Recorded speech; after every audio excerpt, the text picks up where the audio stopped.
अस्सलामु अलैकुम वरहमतुल्लाहि वबरकातुहू। बिस्मिल्लाहिर्रहमानिर्रहीम। इमाम अहमद बिन हम्बल के बेटे ने पूछा, हम रेस्ट कब करेंगे, यानी हम आराम कब करेंगे, हम कब सुकून से बैठ सकते हैं। हम तो हर वक्त ही रेस्ट करते रहते हैं ना। तो जो खैर के काम करते होते हैं ना, जो नेकी में बहुत तकदू करने वाले होते हैं, तेज़ी दिखाने वाले होते हैं, तो वो ज़रा रेस्ट कम ही करते हैं। तो उनका ये सवाल करना बनता भी है कि हम रेस्ट कब करेंगे। हमारा तो बनता भी नहीं है, क्योंकि हम तो हर वक्त ही रेस्ट कर रहे होते हैं। तो इमाम अहमद बिन हम्बल के बेटे ने पूछा, हम रेस्ट कब करेंगे। तो आप इमाम अहमद बिन हम्बल का जवाब सुने, जब हम जन्नत में पहला कदम रखेंगे। तो इसे पता चलता है कि मोमिन का टारगेट बहुत बड़ा है। उसको जो काम करना है ना, मुसलसल करना है और मुसलसल कोशिश करनी है। जब वो मर जाए और उसको ये नवीद मिल जाए कि वो जन्नत का मुसाफिर बन गया है, तो उसकी स्ट्रगल ख़त्म है। मगर उससे पहले जितनी सांसें उसके पास हैं, जितनी ज़िंदगी उसके पास, उसने अपने आप को खैर के कामों में ख़र्च करना है, लगाना है, मसरूफ़ करना है। यही इंसान की असल कामयाबी है। वरना अगर आप सिर्फ सुस्ती करते रहें, लेटे रहें, खाते पीते रहें, तो ज़िंदगी एंजॉयमेंट का नाम नहीं है। आपको पता है कि हदीस में आता है कि मोमिन के लिए जो ज़िंदगी है वो कैद खाना है और काफिर के लिए जन्नत है। तो कैद खाने में हमेशा क्या होता है, आप हमेशा ताबे होते हैं। आपको जो इंस्ट्रक्ट किया जाता है आप उसके अकॉर्डिंगली चलते हैं। खाना पीना अपनी मर्ज़ी से नहीं होता, सोना अपनी मर्ज़ी से नहीं होता। तमाम जेल के रूल्स आपको फ़ॉलो करने होते हैं। जैसे ग़ुलाम को अगर आप देख लें तो अपने आका की हर बात मानता है। तो ऐसे ही जो मुसलमान होता है वो अल्लाह के ताबे होता है। तो फिर उसका खाना पीना, उठना बैठना अल्लाह की मर्ज़ी से होना चाहिए। उसका रेस्ट भी अल्लाह की मर्ज़ी से होना चाहिए। जैसा कि कहा गया कि दुनिया में ऐसे रहो जैसे मुसाफिर अजनबी रहता है। तो एक मुसाफिर अजनबी कैसे रहता है? क्या उसका दिल लगता है उस घर में, उस जगह में? क्या वहाँ उसी की सोचता रहता है, उसी की फ़िक्र में गुम रहता है? नहीं, उसको अपनी मंजिल की फ़िक्र होती है। वो अपनी मंजिल की तरफ जाना चाहता है। मुसाफिर का ये होता है कि मैं अपनी मंजिल पे पहुँच जाऊँ। वो रास्ते में दिल नहीं लगाता, ज़रूरत की चीज़ें लेता है, ज़रूरत का सामान इकट्ठा करता है, ज़रूरत को मद्देनज़र रखता है बस। और अजनबी कभी कभी गैरों में जाके दिल नहीं लगता, वो अपनों में जाके खुश होता है। तो मोमिन का भी यही हिसाब है कि जन्नत, वहाँ पे उसके मोमिनीन साथी होंगे इंशाल्लाह, तो उसको खुशी महसूस होगी वहाँ पे। तो दुनिया को उतना ही लें जितनी उसकी ज़रूरत है। आपको पता है कि सूरह शुअरा में अल्लाह सुब्हानहू व तआला फरमाते हैं, यौम ला यनफ़उ मालुन वला बनून, कि उस दिन माल और औलाद कुछ भी काम नहीं आएगा। और बनून खालिसन औलाद नरीना, हमारे यहाँ माल की हमें बहुत ख्वाहिश होती है और बेटों की बहुत ख्वाहिश होती है, क्योंकि लोगों को लगता है कि बेटों से नसब बढ़ेगा, बेटे ज़ाहिरी बात है कि बुढ़ापे का सहारा बन जाएंगे। तो इंसान की तवक्कुआत हैं अपनी एक बेटों को लेकर। जबकि आपको पता है कि माल भी वही काम आएगा जो अल्लाह की राह में खर्च हुआ, और औलाद भी वही काम आएगी, चाहे वो बेटा हो या बेटी हो, जो कि सदका जारिया के लिए हो और अच्छे मकसद के लिए उनको लगाया हो, जिनको खैर सिखाई हो, जो खैर बांटने वाले हों। ठीक है, तो बताया जा रहा है कि उस दिन कुछ भी काम नहीं आएगा। काम क्या आएगा? इल्ला मन अतल्लाह बिक़ल्बिन सलीम, कल्ब सलीम काम आएगा। वो दिल जो कुफ़र और शिर्क से पाक है, रयाकारी से पाक है, खालिसन अपने रब के आगे झुकने वाला है, रब की अतात में मशगूल है, वही दिल काम आएगा उस दिन। तो देखें, यहाँ पे कुछ भी नहीं मांगा, ना औलाद की, ना माल की, ना कोई चीज़। दिल की सलामती मांगी अल्लाह ने हमसे, क्योंकि जब दिल सलामत है ना तो हर चीज़ सलामत है। दिल जो है आप समझ लें कि मरकज़ है, तो मरकज़ के गिर्द सब घूमता है। तो अगर आपका मरकज़ ठीक होगा तो आपका जिस्म भी, आपके अज़ा भी, आपके अमाल भी, आपकी सोचें भी, आपके नज़रियात भी, आपके कायद भी, आपके अमाल भी ठीक हो जाएंगे।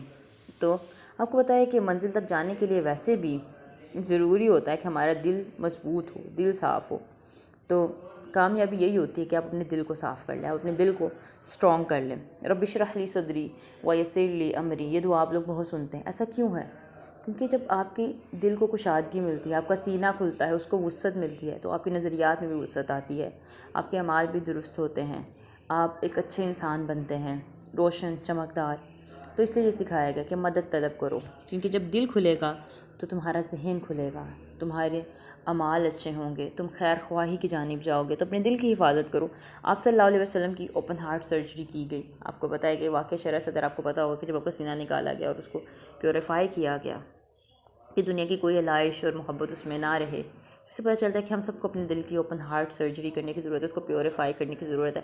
वो कैसे होगा? अल्लाह की राह में उसको लगा के, कसरत से इस्तग़फ़ार करके, अपने दिल पे बार बार गौर करके, उसकी हालत का जायज़ा लेने से। ये दिल ही था ना कि उसने इब्राहीम अलैहिस्सलाम का आग में जाना, मूसा अलैहिस्सलाम का समुंदर के पास बग़ैर कश्ती के कौम को लेकर जाना, नूह अलैहिस्सलाम का रेगिस्तान में कश्ती बनाना आसान किया। क्योंकि दिल खालिस था, पता था कि अल्लाह सब कर सकते हैं। जब दिल खालिस होता है तो बड़े बड़े काम जो हैं आसान हो जाते हैं। वो दुआ या मुकल्लिबुल कुलूब सब्बित क़ल्बी अला दीनिक हमें इसलिए सिखाई गई ताकि हमारा दिल स्ट्रॉन्ग हो, क्योंकि बड़े बड़े कामों के लिए, अल्लाह की राह में चलने के लिए, खैर ख्वाही करने के लिए दिल का स्ट्रॉन्ग होना बहुत ज़रूरी है, दिल का एक्टिवेट होना बहुत ज़रूरी है।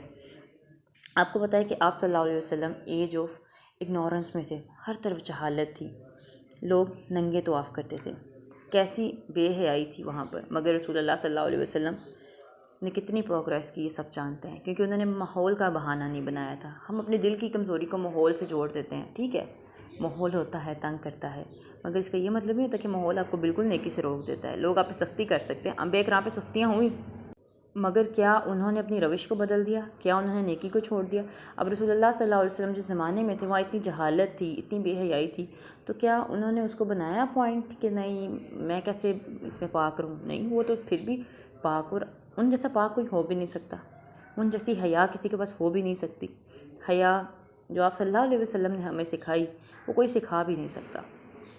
जिससे पता चलता है कि अगर आपका दिल स्ट्रॉन्ग है तो आप जिस मर्ज़ी सोसाइटी में, जैसे मर्ज़ी लोग आपके इर्द गिर्द हैं, वो आप पर असरअंदाज नहीं हो सकते।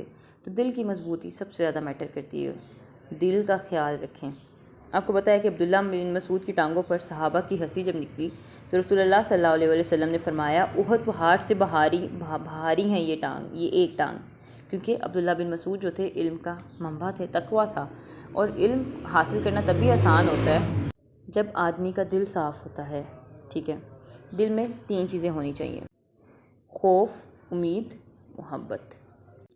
अगर आपके दिल में सिर्फ खाली इल्म है, ताकत नहीं है, तो आप काम नहीं कर सकेंगे। तो दिल को समझना शुरू करें, फिर आपके लिए मामलात आसान होना शुरू हो जाएंगे।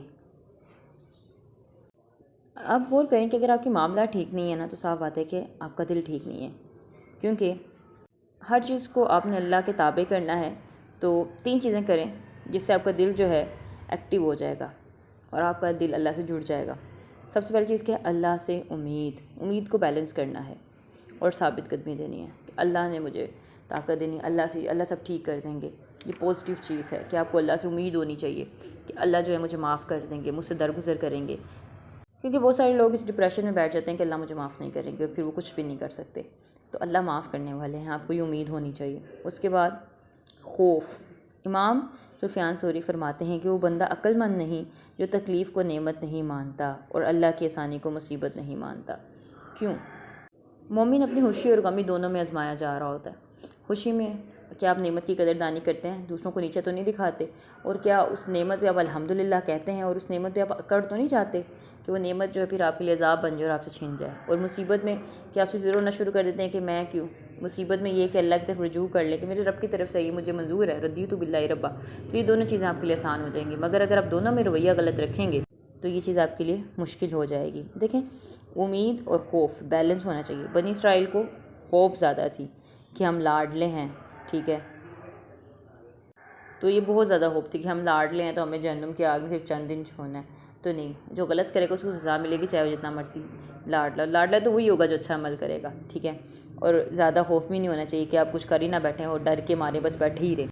तो होप और फेयर को आपको बैलेंस रखना भी आना चाहिए। जब अपनी प्राइवेट लाइफ को, यानी अपनी प्राइवेट लाइफ में कि अपनी तन्हाई को पार करेंगे, तो फिर आपकी पब्लिक लाइफ भी ठीक होना शुरू हो जाएगी। इंसान की जो ग्रोथ होती है ना, उसके अंदर उसके डर का बड़ा अमल दखल होता है। तो फिर खौफ ढूंढें, ठीक है, क्योंकि शुरू में हमेशा खौफ काम आता है और मुस्तकिल मिजाजी के लिए उम्मीद काम आती है।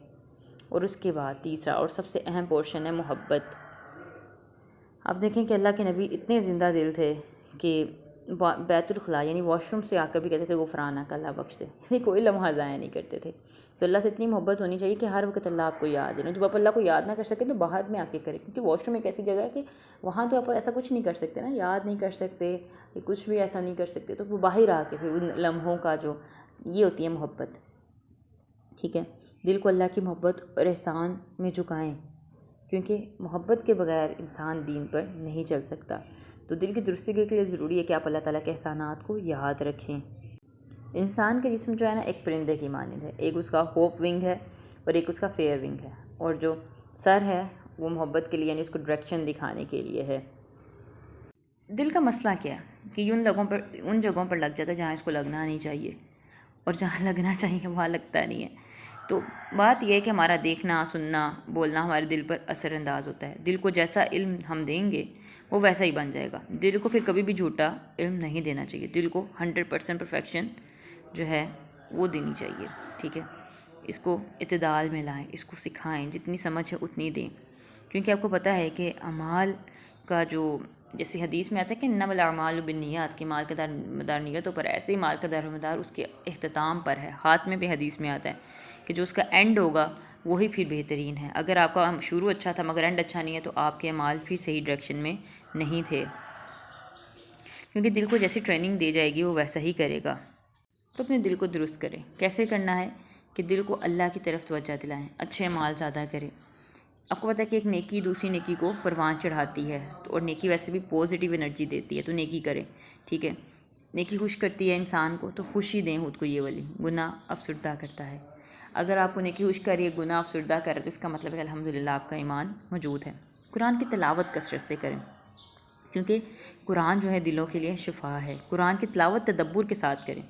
पेट को कुछ खाली भी रखें हैं, हर वक्त खाते ना नहीं। आपको एहसास होगा ज़्यादा खाना, ज़्यादा सोना आपके माल को ख़राब करता है और आप में सुस्ती पैदा करता है। रात की इबादत करें, क़यामुल लैल, तहज्जुद, ये आपको फ़ायदा देगा। अल्लाह के आगे सहरी के वक्त गिड़गिड़ाएं, रोएं, ये आपको बहुत फ़ायदा देगा। नेक लोगों की सोहबत इख्तियार करें, अच्छी सोहबत में रहें, यानी कब्रों की ज़ियारत करें। ये आपके दिल को नरम करेगा कि हाँ हमारे साथी यहाँ पर मौजूद हैं। इमाम इब्ने क़य्यम कहते हैं कि इंसान के दिल के अंदर वहशत है, वो नहीं ख़त्म होती, मगर अल्लाह के साथ खलवत में रहने से वो वहशत जो है ख़त्म हो जाती है। तो आप अल्लाह को जितना वक्त देंगे ना, जितना वक्त गुजारेंगे, तो आपकी वहशत ख़त्म हो जाएगी।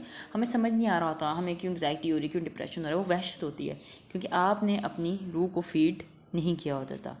तो दिल की मार्फत क्या है? बेसिकली अल्लाह के साथ जुड़ जाना, ये आपकी रूह का इलाज है। और इसके लिए बेसिक चीज़ ये है कि जो मामला आप अल्लाह के लिए कर रहे हैं तो उसको अल्लाह तक ही रखें, उसकी ड्राइव लोगों तक मत लाएं। आप अल्लाह तक करें कि इसका अजर अल्लाह देंगे, तो उससे भी आपका दिल जो है तरोताज़ा रहेगा। फिर अगर कोई आपके एहसान का अच्छा बदला नहीं देगा तो आपको बुरा नहीं लगेगा। दिल की बीमारी शुरू कब होना शुरू होती है? जब हम इंसानों से उम्मीदें लगाते हैं कि उसने अच्छा नहीं बोला, मैं उसके साथ अच्छा करती थी, उसने मुझे अच्छा नहीं दिया। तो आप हमेशा जब ये सोचेंगे कि मैं अल्लाह के लिए कर रही हूँ, तो फिर आपके दिल में बदगुमानी और कीना नहीं आएगा, और अगर आएगा तो आप उसको फ़ौरन से ठीक कर लेंगे। अल्लाह ताला हमारे दिलों को मजबूत करे, हमें क़ल्ब सलीम अता करें। अस्सलामु अलैकुम वरहमतुल्लाहि वबरकातुहू।